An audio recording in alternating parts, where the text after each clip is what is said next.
This will be the last webinar we do in 2019. And basically the topic will be what we're looking forward to in 2020. As always, you have me and Adeline hosting this session. And today our lovely guest is the one and only CEO of Global Skills Hub, Yusuf himself. Hello, Yusuf. How are you today? I'm doing awesome, Mo. Thanks so much for taking some time to let me bore you with my eloquence, as always.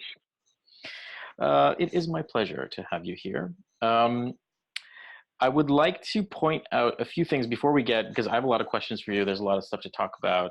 Our community also sent us a ton of questions as well that we're going to try to go over a few of them if we can fit in some of them as well. But the main points to consider is we want to talk about today what we learned in the past year, some of the kind of highlights, important things we learned about what makes candidates successful on this process. And at the end, we're going to talk a little bit about things we're looking forward to for the upcoming year.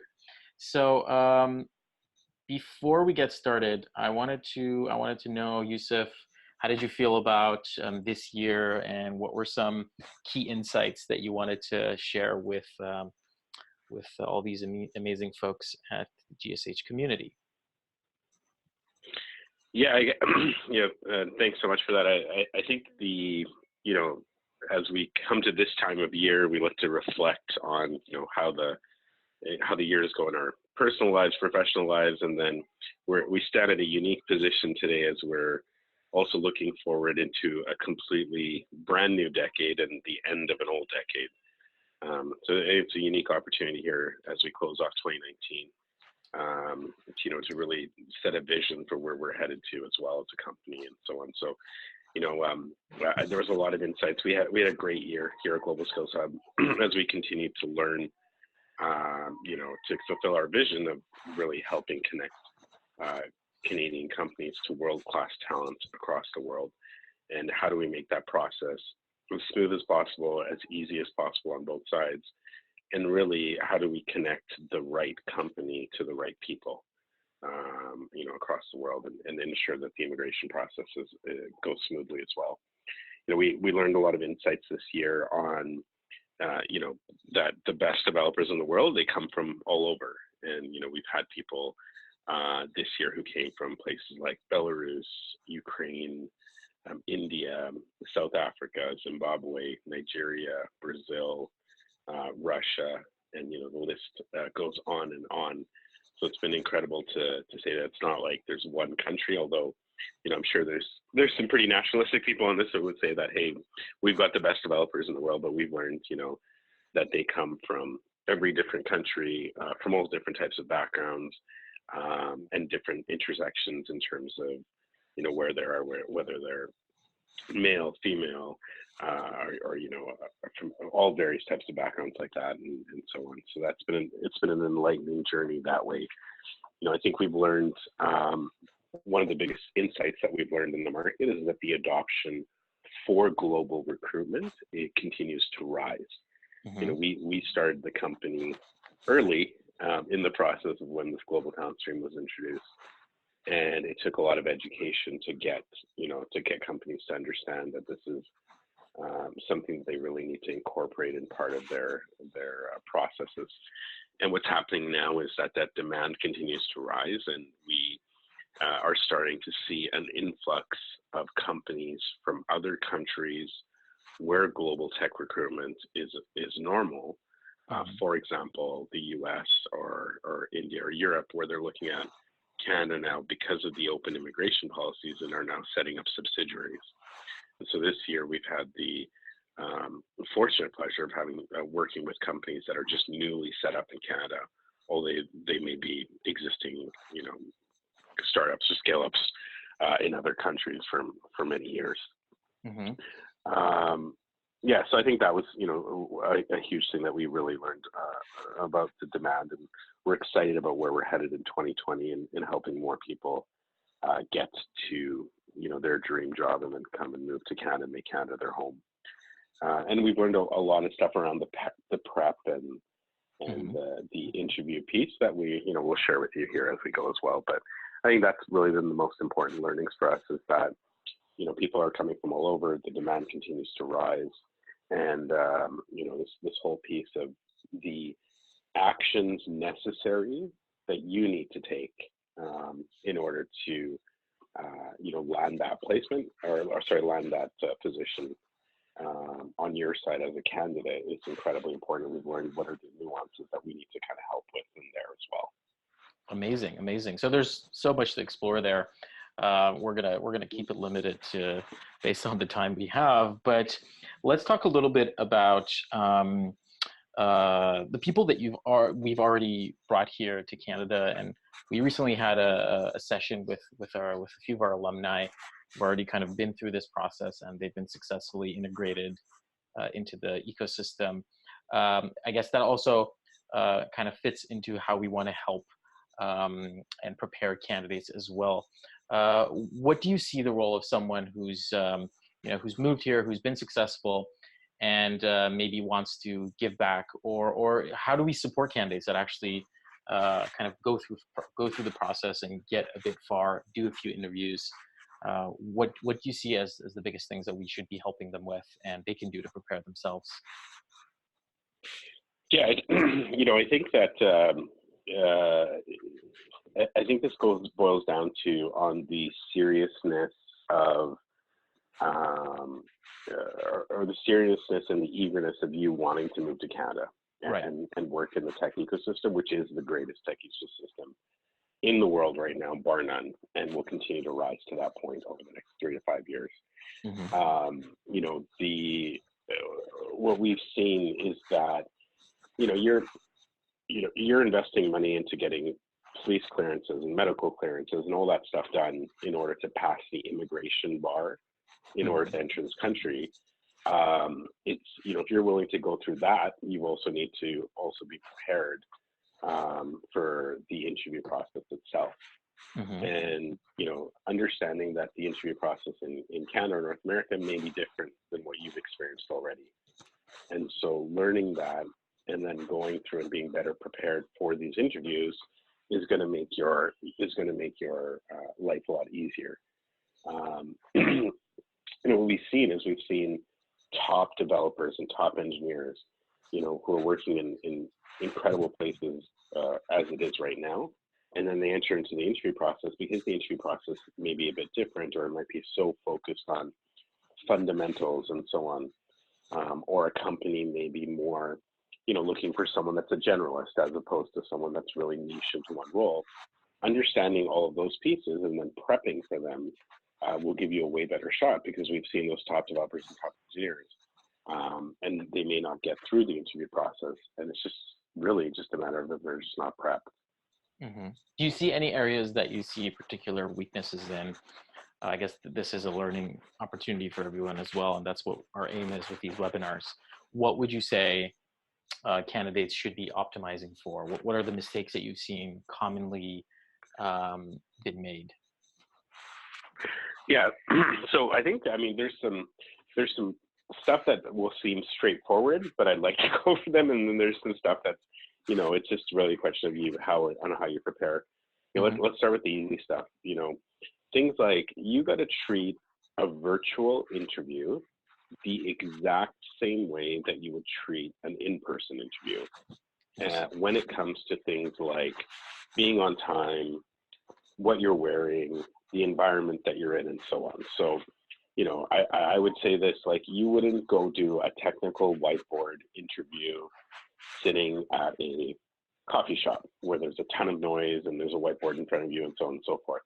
You got to treat it that way. You wouldn't show up to, an in-person interview in your pajamas or an attire that's not from there, for example. So, those are things that you got to kind of keep in mind when you're doing this on a virtual basis, is that, you got to have the environment around you. It's got to be quiet. Don't have anything distracting behind you or in front of you.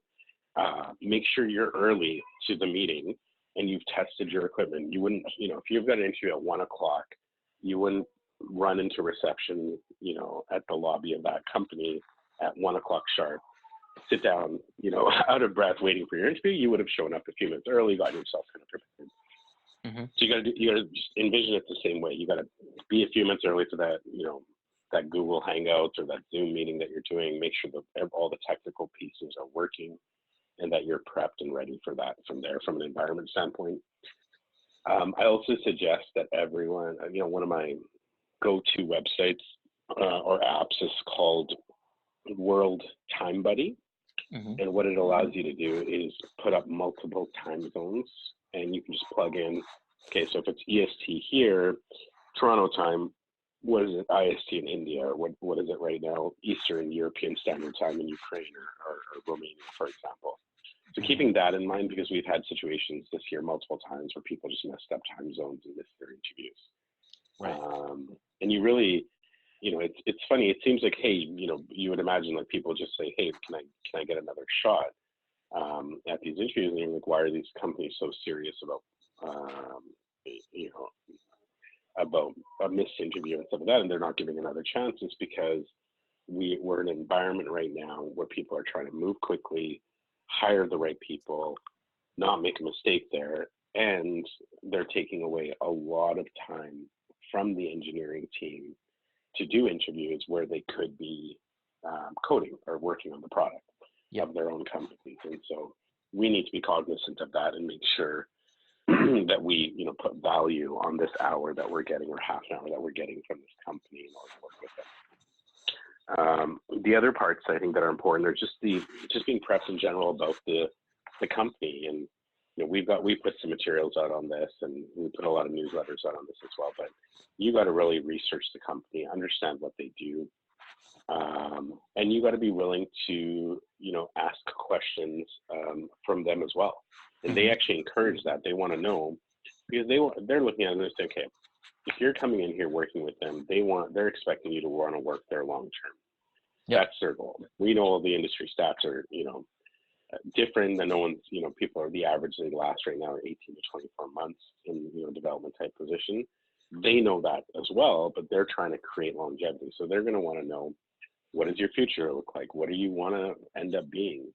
Or what kind of roles do you want to migrate to or evolve to?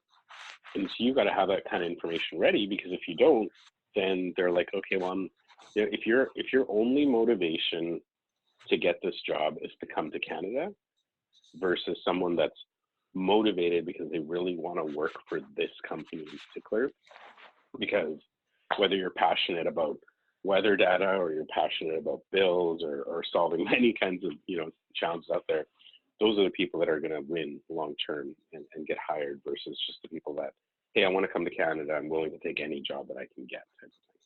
Exactly.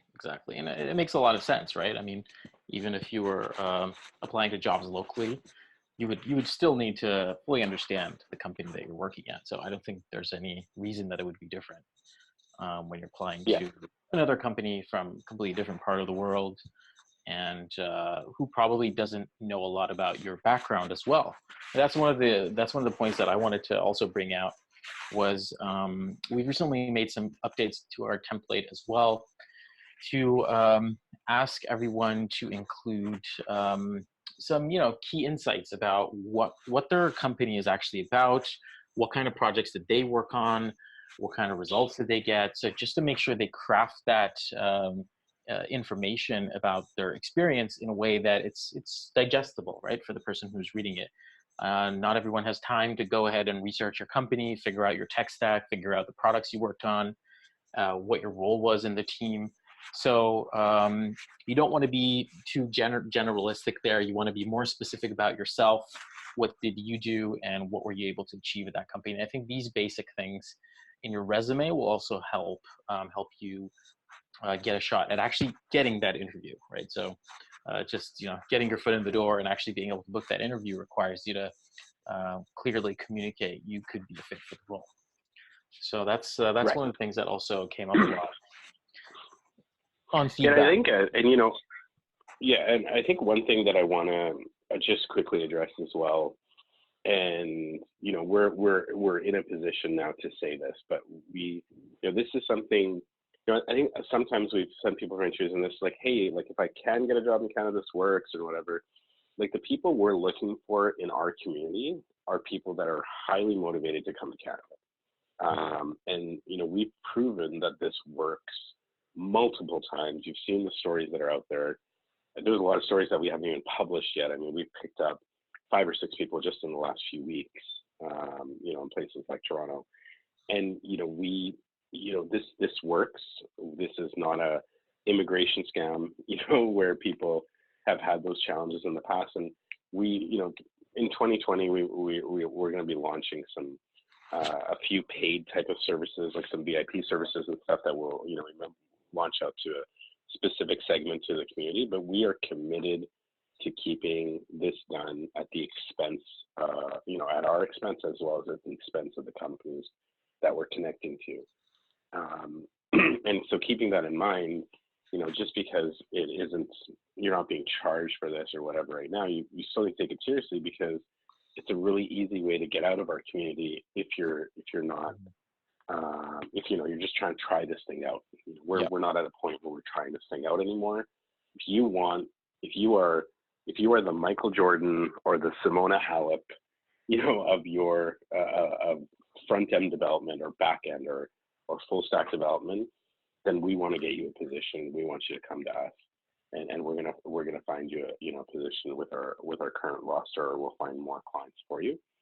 And so we just don't have time right now. We've got too many people we want to help, too many families of lives that we want to change, to waste on people that are not going to take this seriously. And it's a huge because it goes back to you're paving the way for more people to be able to come as well. Exactly. Every single successful person that we bring to Canada and them and their families, it leads the way for more and more companies to say, hey, I want to find I want to find another person like this, or I want to find another great individual like this, and go from there. So it's a huge responsibility we have on our shoulders here as well. Exactly. And speaking of kind of responsibility and also kind of seriousness, I guess what we've seen, just to kind of share our learnings here, just totally transparent with everyone and letting you know what are the things that have worked and what haven't worked from all the candidates that we've worked with. And I'm talking about hundreds and thousands of people. It seems like for the majority of talented people that we come across, there seems to be a lot of underestimation in terms of how difficult technical interviews are, and how much in detail companies go when they're evaluating what you do.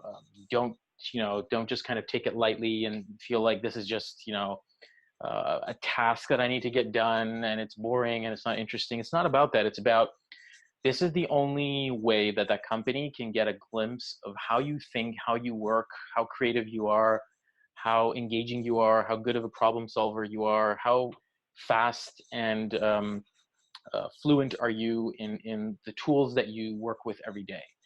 You usually have about an hour or maybe 2 to show that. And it's going to be a live session. It's with someone you've never met or spoken to before. And there's going to be things that distract you and all these different things. So I think no matter how good you are, you definitely need practice for this. And I think it's also a fair estimation of how engaged and willing someone is to actually take a job somewhere. So you need to be focused. You need to practice for technical interviews. So it shows that you're preparing yourself, so you take it seriously, you take your career seriously, and also actually, in a lot of cases, it can actually show how good you are. And evaluations are created also by really smart engineers who've worked on creating these tests, right?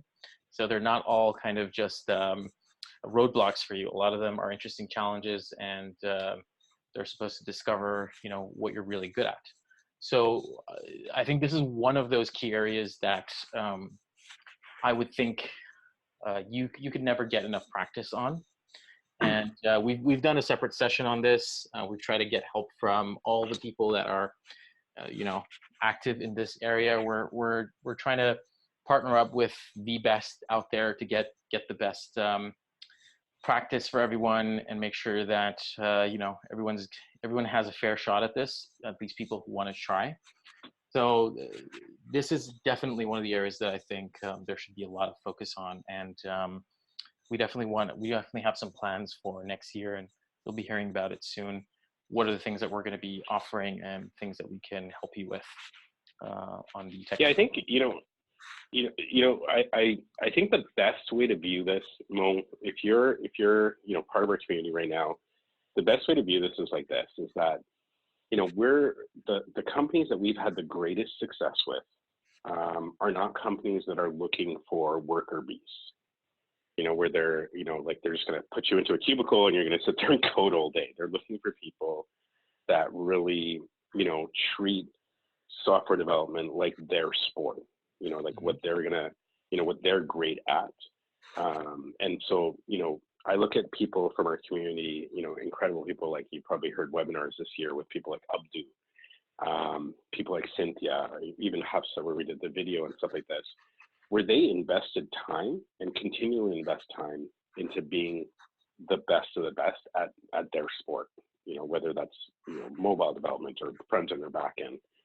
And this isn't just something that they're doing to kind of get by. They're looking to grow and become the best in their field and continually evolving.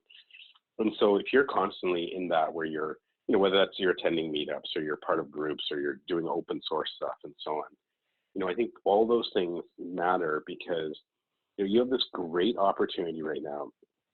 This immigration program is brilliant. It turns everything else on its head, because in the past, you would emigrate to Canada, you'd have to go through express entry, permanent residency, all that stuff, and it was not exactly the simplest of processes, and you needed points and all this stuff.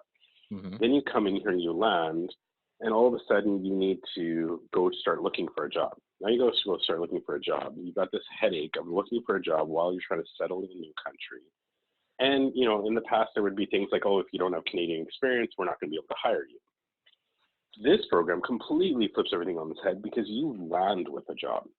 And now you've got a pathway to permanent residency, because after a year, you've got this additional points, where you can now go and apply for a PR in a lot of cases. And so you want to treat this like that. You want to treat this, okay, here's my stepping stone to get into Canada. If I'm going to do this, it's, I got to go fill out some immigration forms on one side, but I got to prepare myself to get into that market and to make sure I get matched with the best of the best companies that are in there. And, we're working with some incredibly amazing companies right now that have gone through either several rounds of raises or, are just doing some incredible things as a company as it is. And, they're just looking for incredible people to work with.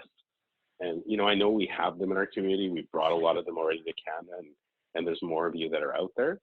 But what's really going to help you rise to the top and make sure that you get matched to more is being, prepared as much as possible from an interview perspective as well. Mm-hmm. Absolutely. Great. So I think we had a lot of learning points already for candidates.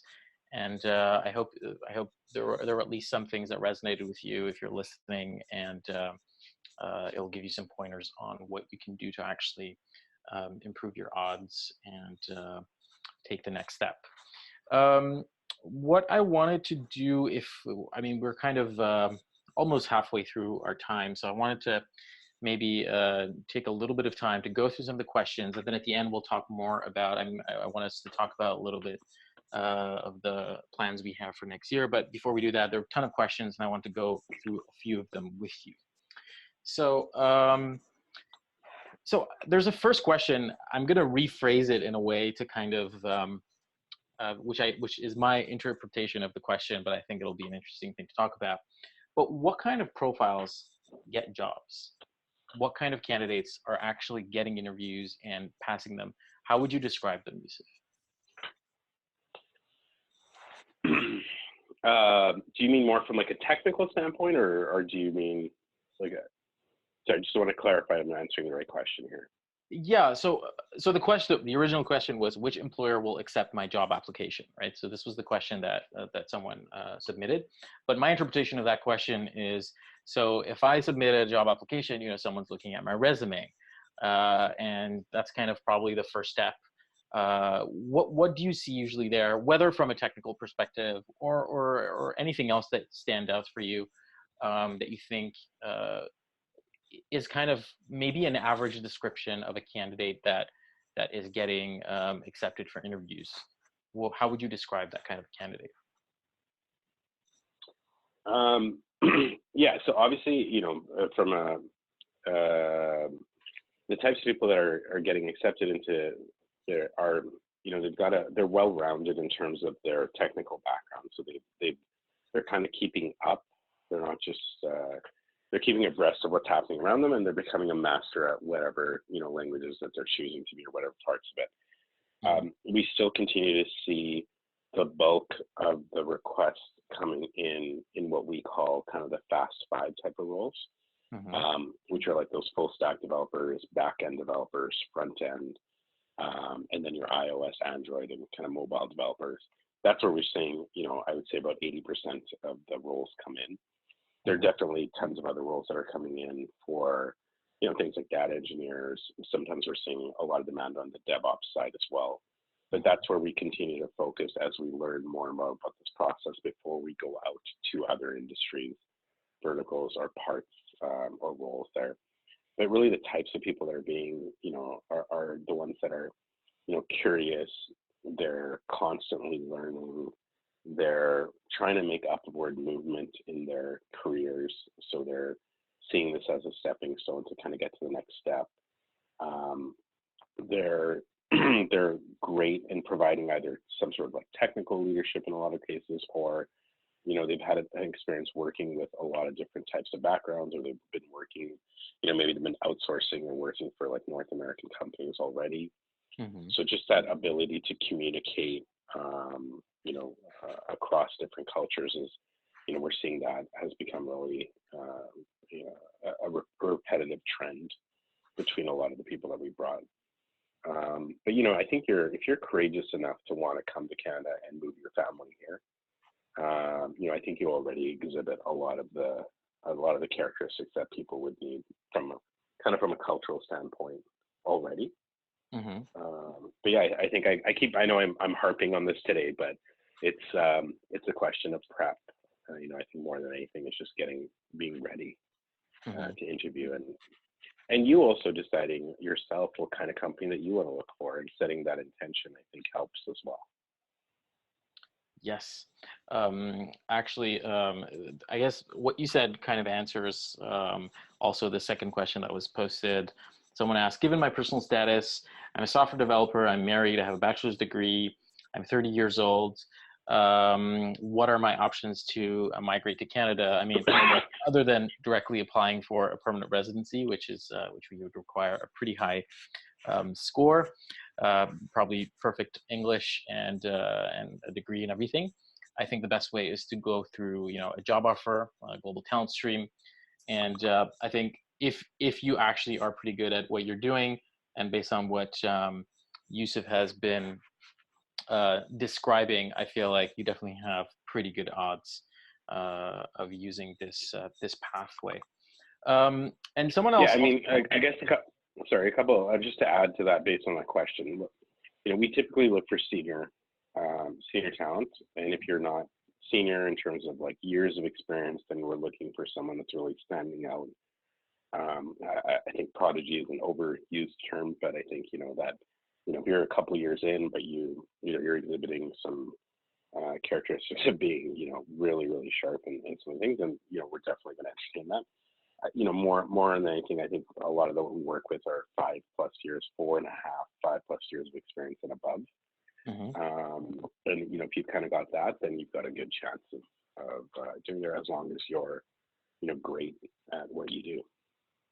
Yeah, and one of the things that we've also seen, just to add, is I think bringing out the right type of experience from your past is also important. So usually working on products, like clear products that you've actually done are super interesting for companies. So whether you've done that in a product-based company or in a bigger organization that is launching products, or if you're part of a development studio or some kind of agency, even if you're doing consultancy work, I think it's pretty clear to explain exactly what the final product of your work was, how did it fit in a both technical and business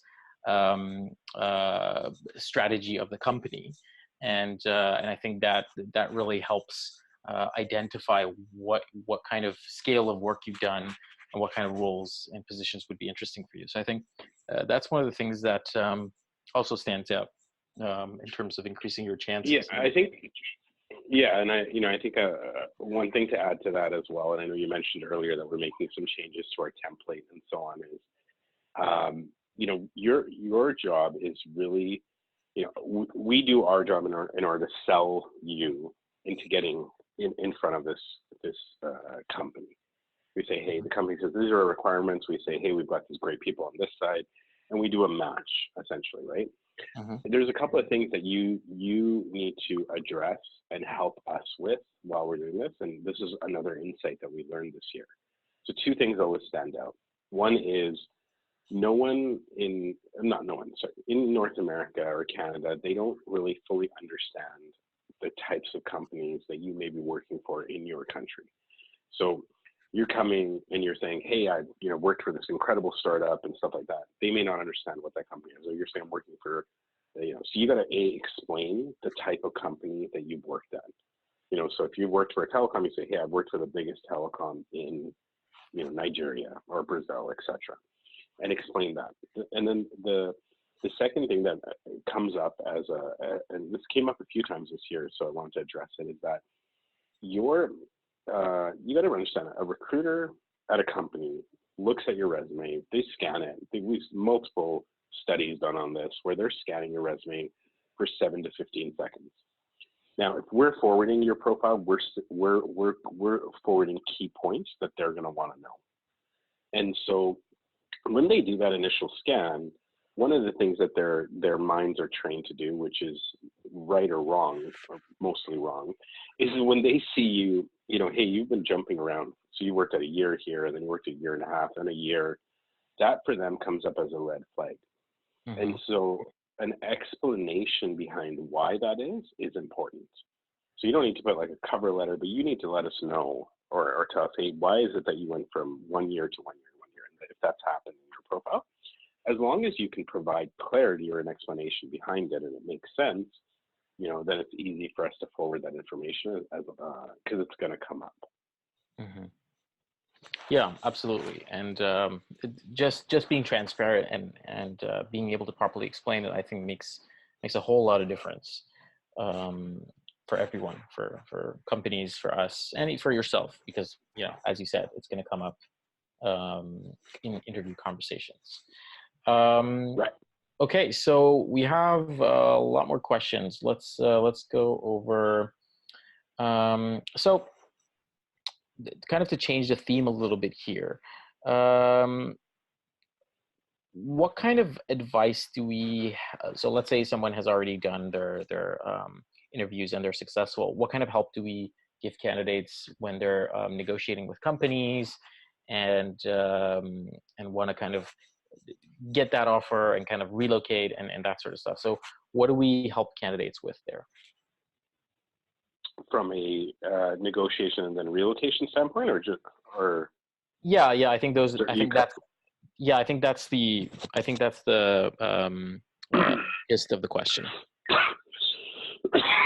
Excuse me. So we want to we help and hold your hand throughout this process. I've gone back. I think you can speak to almost every one of our people that have actually come to Canada, and they will tell you that at some point, either myself or Mo or someone on our team got involved to help negotiate the final offer and stuff like that.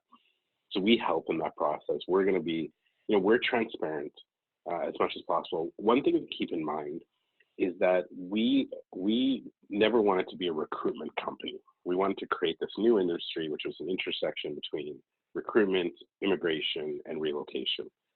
And a traditional recruitment company can be a bit biased, where if they're charging by a percentage of the candidate's first year salary. I mean, this is the norm across this industry. You charge 15, 20, 25% of the first year salary, right? And everyone's aware of this. You know, we actually charge companies a flat fee, irregardless of salary. So it's in our best interest to ensure both sides are happy. And so we want to make sure you're getting the best salary possible, and we want to ensure that the company is, the salaries are in line with what their plans are. So we help kind of negotiate that out for you. We're not going to try to be like, hey, we want you to get the highest salary possible, because that means we're going to get the biggest commission, checks and so on. We really want to make sure we're here to help you as much as possible in that process. So when we're giving you numbers for companies and stuff like that, we're balancing both sides out. And so I think that's important to understand. We negotiate the offer, we help you with the immigration piece. On the relocation piece, we've got this incredible relocation specialist manager. Her name is Cheryl. And, she, from the moment an offer is made, you start getting messages and WhatsApp and get in contact with her, and she's going to help you to understand what's going to happen from the moment you walk off that plane. So, someone's going to pick you up at the airport. You're going to be welcomed there. You're going to, obviously get a picture taken with the famous T-shirt that everyone loves to do. And, but things like where are you going to live, and, how to get your bank account, how to get your social insurance number.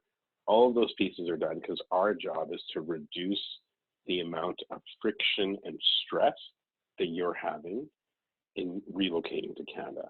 You've done the hard job of, interviewing and getting past the technical interview and the cultural fit. Now you've got a match. We want to make sure everything is as smooth as possible so that you show up and, have this experience to be as productive as possible for you as well.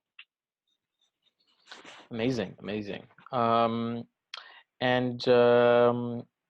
So I think we've covered a lot of things kind of on the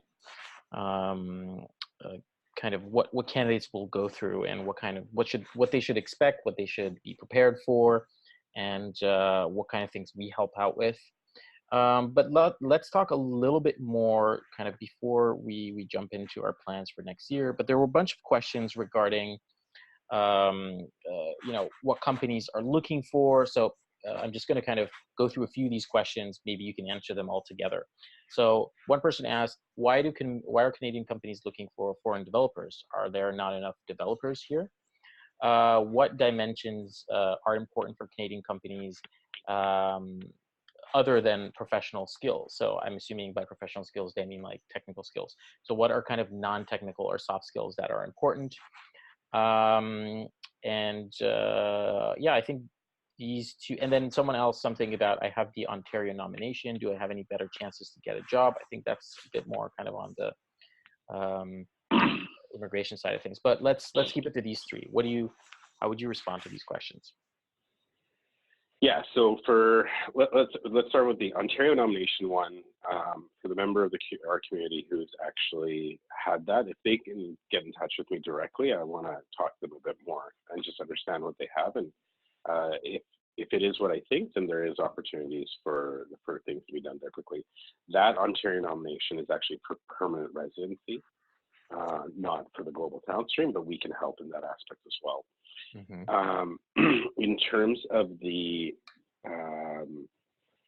other types of skills that they're looking for besides the technical skills is, they're looking for people that are going to have strong communication skills. Now, that doesn't mean that your English needs to be perfect grammatically and all that stuff. You've got to have great English, but do you have the ability to communicate over an idea or a change, or properly articulate what it is that you're trying to suggest about a product, and take a stand? Because here, what they expect is not, a lot of companies don't expect you to just sit there and be like, okay, here's what you need to do, get this done. They're also looking for feedback on, is the way that they're doing it the best way possible, right? So being able to articulate that over is going to be important. That desire to learn, the curiosity, I'm always trying to say, okay, what else can I learn? What else can I get to is going to be important. And then just understanding how to work in a very collaborative environment, which is important as well. So I think those are some of the soft skills that are going to come from there. So, Mo, what was the first part of the question? The first question you asked, I think I wanted to address that too. So the first question was, why are Canadian companies looking for developers, like foreign developers? Are there not enough? Yeah, okay, sorry. Yeah, so ICTC did a report a couple years ago, about a year and a half ago, and they projected a shortage of 200,000 tech workers in Canada by 2021.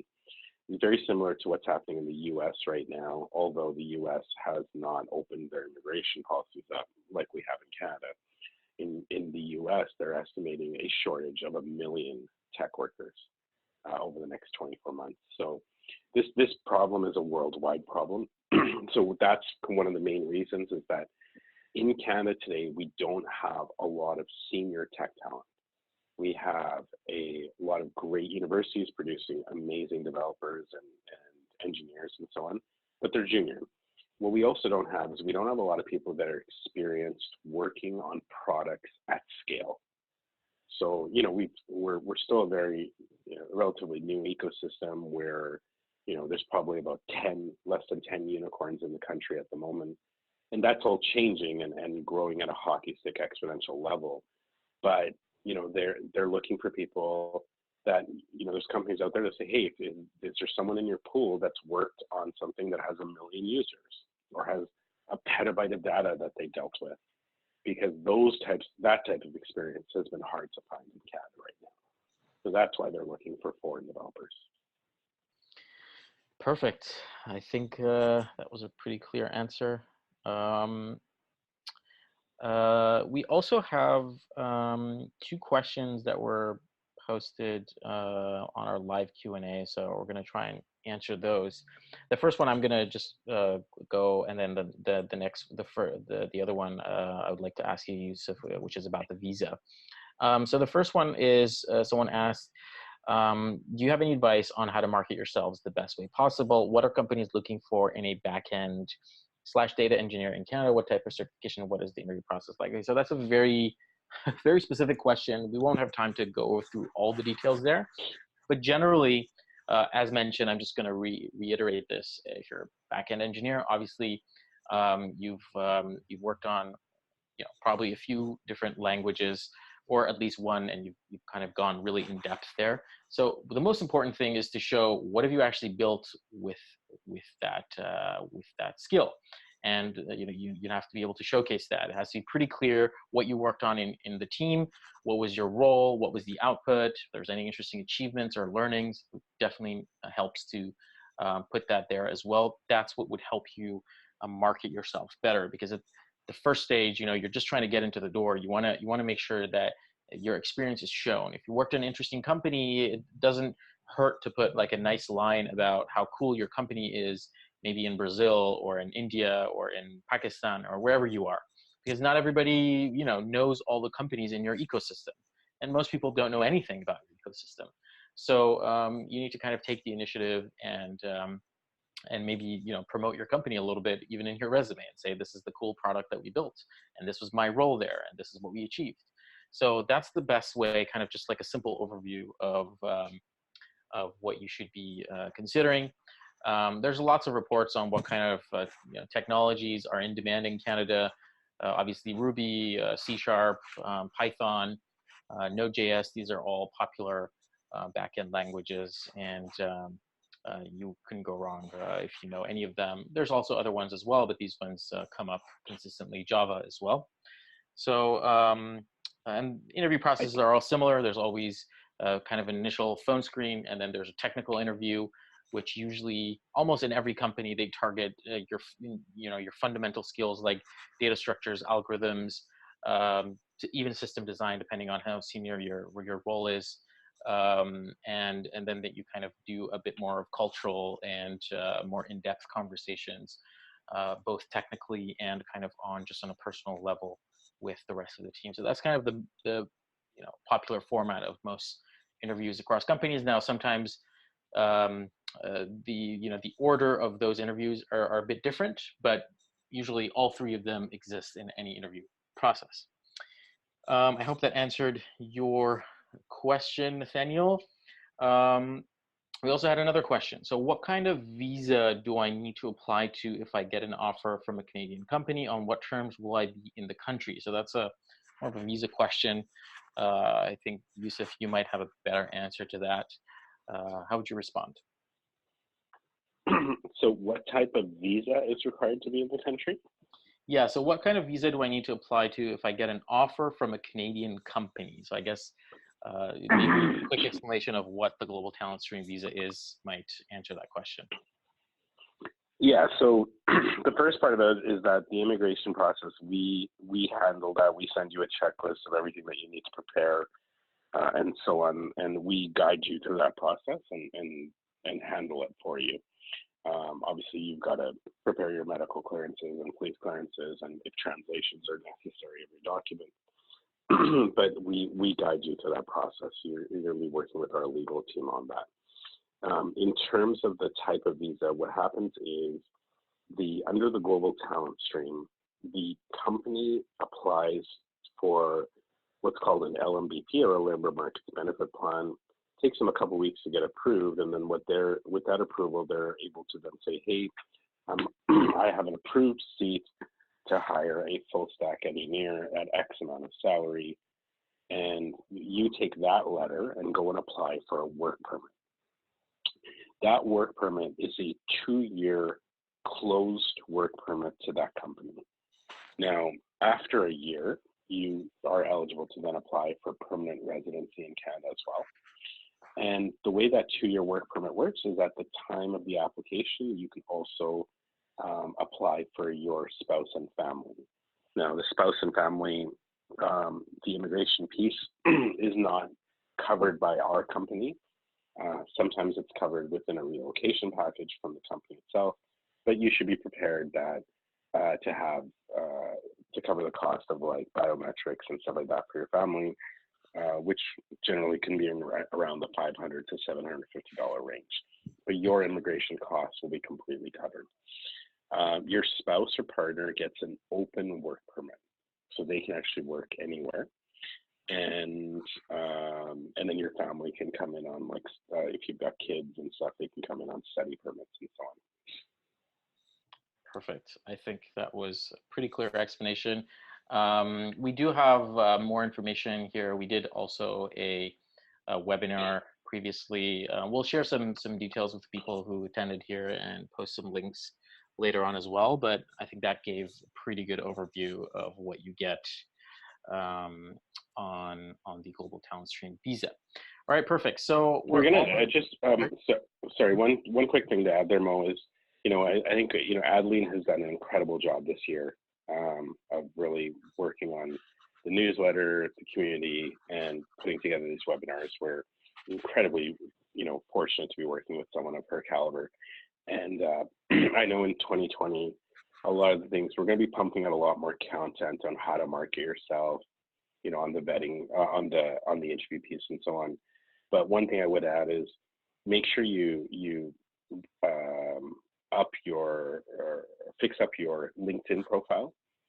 And we've seen a lot of employers actually look to GitHub as well. So if you are submitting there, then I think it's important to have that kind of profile up to date. But LinkedIn definitely, and what we will do in Q1 is we will be putting together a LinkedIn webinar.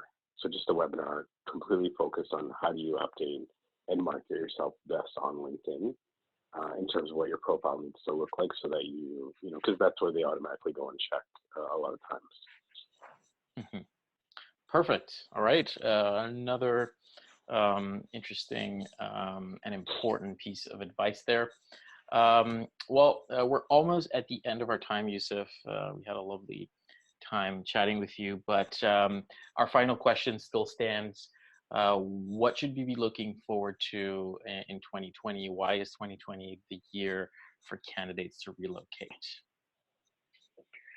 Yeah, so I think that's a great question. This is the reason we wanted to put this together. Is I guess I want to start that question off by saying, this team that we put together here at Global Skills Hub, and you've had an opportunity to interact with a lot of them, and in the future you'll interact with a lot more on the immigration relocation piece. We hope as well. But we're incredibly fortunate to be working with people like Adeline, Mo, Louisa, Alina, Cheryl, Sam, Anna, Kevin, and the list goes on. But the key piece here is, as a team and as a company, we are incredibly dedicated and passionate about the immigrant experience and ensuring that your dream of coming and working in the Canadian tech ecosystem comes true, and it is as smooth and as easy of a transition as possible. So over the last 2 years of this company, what we've done is we've kept iterating and kept learning and kept kind of trying to stay focused on how do we make that, I always say, Mo and I always have a conversation. I say, if you think of what 11-star service would look like at Global Skills Hub, is that you've got these highly motivated, incredibly passionate, courageous individuals and families from around the world that want to come to Canada. And today someone comes to me and says, I need a senior full stack Ruby on Rails developer, and tomorrow morning that person is ready to start at your company. Is kind of what we would love to do. Obviously, there's immigration timelines and all those other things that come in between. So, why I believe 2020 is a great year is that we've really been able to tweak, fix a lot of the larger gaps in the process in order to bring someone up from overseas and connect up with the right company and interview and so on. We're going to continually make those little tweaks as we go. But as we spent these last 2 years learning and being innovative as a team and company, we've seen that, and we're going to continue on that pathway. So we're positioned right now where we've got this thing pretty well down. There's a couple of things that we need to kind of work on in terms of the prep piece and stuff like that. And we really just want to focus on making sure we have the right companies in place, we have the right stuff going on, and then from the perspective of helping as many people as possible to kind of get placed here. That's being now intersected at a time when the demand in Canada has risen exponentially. There's a lot of pressure in this market right now for people that are looking for senior tech talent, and they're just not able to find them locally. And that market demand continues to rise as the open immigration policies, as more and more countries around the world realize how open our immigration policies are. They're now starting to set up shop in Canada as well. And so that's going to create massive demand as going forward. So this, you've got this incredible team behind you working for you to help you find that dream position. You've got this great demand on the other side, and it's just going to help us to bring thousands of people in.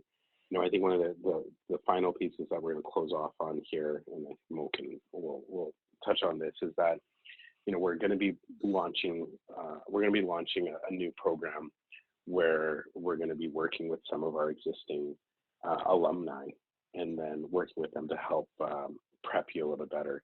We're trying to figure out, I guess, is what can we help in terms of the prep piece, and then this entire vetting piece on the technical interview and cultural interview side, enhance that to make it better for you and to increase your chances of getting a position in Canada. Exactly, and that is an exciting project that we're all quite passionate about. So are the mentors that have, I don't know why, but I guess they just understand the pains and the problems that come with immigration, and they just want to give back to the community. We had them over. We had a nice chat with them, and we're kicking off this project in 2020. Hopefully, we'll learn a lot together. We'll understand what the problems are, and try to improve everyone's chances. We will be kind of focusing on fast tracking candidates that are successful at this program, and really working with them closely to create models that we can apply, hopefully bigger scales to everyone. Unfortunately, we won't have the time and resources to work with everyone in this program, so we will have to be selective and look at people who have better odds or are close enough, but just need a little bit of a push, right, and a little bit of practice. And so, but the people that go through this program will be a bit intense. We'll have a lot of straightforward, kind of no nonsense feedback in it as well. But this will hopefully help you improve. It's all in the name of making sure you have the best chances and you're ready and prepared to interview with companies. And hopefully from that focused experience, we will learn a ton and be able to apply that to more and more amazing, talented people and open it up to more people and even other, other expertise areas as well. So stay tuned to that, and we'll be launching some information about it very, very soon. Other than that, any closing remarks, any wishes for everyone that you'd like to give, Yusuf?